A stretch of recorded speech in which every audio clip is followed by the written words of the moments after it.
War is dark. That's a fact. But before we begin this debate, let me provide you with the darker side, what's actually happening in Iraq and Afghanistan.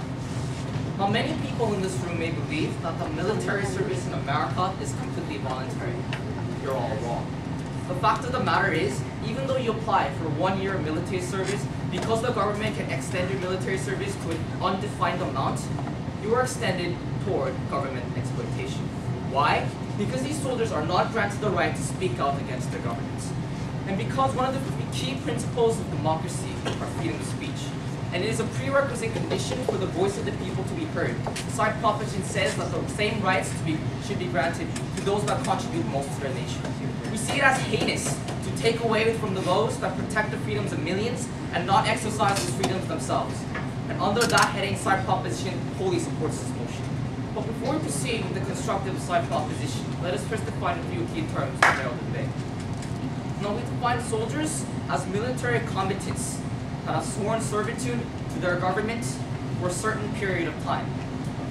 We define speak out publicly as to express their opinions through multiple media, such as news networks, newspapers, internet, and so on.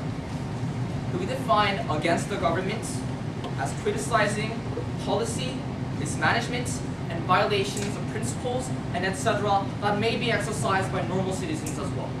And under this definition, side proposition today provides a policy in exactly how we're going to grant these prerequisite freedoms to these soldiers. They come in 3 steps.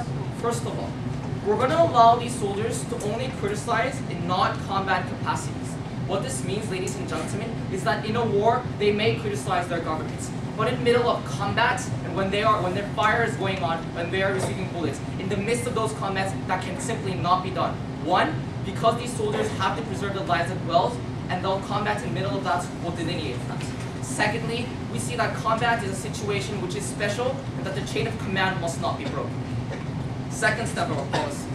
Deserting the army will still not be allowed, because speaking out against your country and being completely disloyal are irrelevant matters. Third step of our policy. We say that classified information will still not be able to be divulged by these soldiers because they go under a different set of laws. So now under the team line, why give least to the ones that give the most? Side proposition brings you 3 substantive points on why this motion must stand. 1, freedom of speech. 2, government exploitation. 3rd, contribution of expertise. The first 2 arguments are going to be dealt with me, the Prime Minister. Our deputy will deal with the 3rd argument. Our whip will be resubstantiating our case and refuting the oppositions.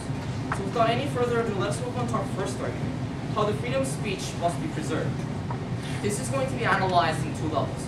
First of all, in the basic principles of democracy, what must be preserved in all cases. Secondly, what must be preserved for the soldiers as well, and thus pursuant to today's motion. Now, as I've delineated to you before, everyone in a civil democracy, in a moment, sir, in a civil democracy is ensured to the right to speech.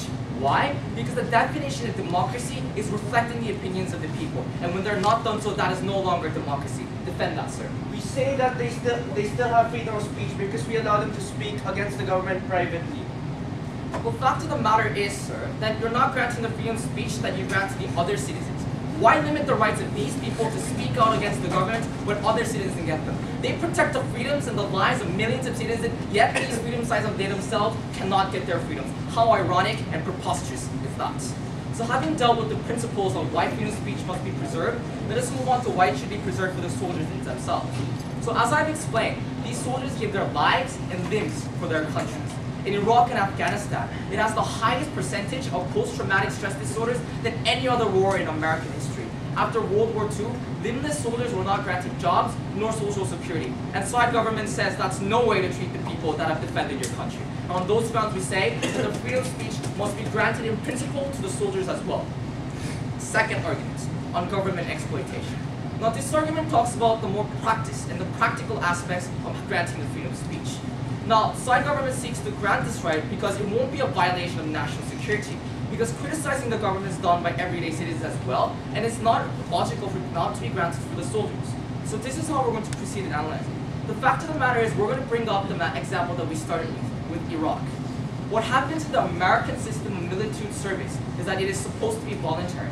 But because the government imposed the gag rule on these soldiers, they have no way of applying a formal complaint to their governments in saying that their period of service was extended beyond the ones that they've applied for. Let me make this clear. You applied for 1 year, but 2 extra years in a war battlefield with shells, with bullets, with tanks going around, and you have to be there. Why? Because you simply cannot complain about it, because you do not have the freedom of speech. We say that calls for government exploitation in a moment, sir. And we say because these soldiers cannot speak out against their governments, we say this is a problem that will occur. It's not only a problem to the soldiers as well. There are certain violations of principles and practices that the soldiers can oppose as well. For example, in the case of Blackwater, in which the United States government employed a private military contractor to exercise their military competence in Iraq. What happened? 19 civilians were killed for absolutely no reason. And again, the soldiers were not allowed to speak out against the government on the violation of the principles, nor in terms of practice how this occurred. Defend that example. Of course they can't speak against the government because they are under a corporation. They are a private military contractor. Therefore, the government is not I don't only think you charged really with them. got the example, sir. The fact of the matter is the United States government is free to employ any private contractor it wants. What's important is that when those contractors have misdoings, the people that observe those misdoings are the soldiers of the United States of America. If they are not allowed to issue formal complaints, if they are not allowed to speak against those practices, then the freedom of speech is not preserved. The opinions of the people are no longer in democracy, and we say that's a totalitarian government in itself. So far, what do we have? The fact of the matter is, in democracy, the freedom of speech is the most important condition. Why? Because if people can't talk, then it's no longer their governments. And we are, in the current status quo, denying this fundamental right to those that strip their rights themselves, put themselves in front of the battlefront, and protect their citizens at all costs. And we say on side government that it's wrong in principle, that it calls for government exploitation. That is only logical, that is only right that we grant the freedom of speech to our soldiers. Thank you very much.